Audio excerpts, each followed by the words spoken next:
थिला कमिशनर बसैथिले तत्कालीन सरकार से कमिशनर रिपोर्ट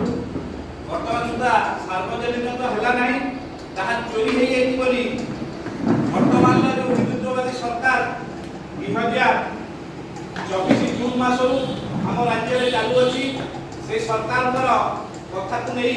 आज पत्रकार सम्मेलन आयोजन आपण मैंने जानी 2008 रे जिते राज्य में विजु जनता दल सरकार थिला से समय मिलित भाव विजु जनता दल और भारतीय जनता पार्टी मिलित सरकार थिला बेले स्वामी लक्ष्मणानंद खोजती से फाइल रे थिबा समस्त दोषी मानकु यदि दंड न दियंती ताहाले आमे आगामी दिन में आंदोलनात्मक पंथा ग्रहण करूँ राजरास्ता जाम करूँ एवं समग्र हिंदू समाज को उठे स्वामी लक्ष्मणानंद सरस्वती हत्याकारी मानकर बदला न नेला पर्यंत आंदोलन जारी रहिबो।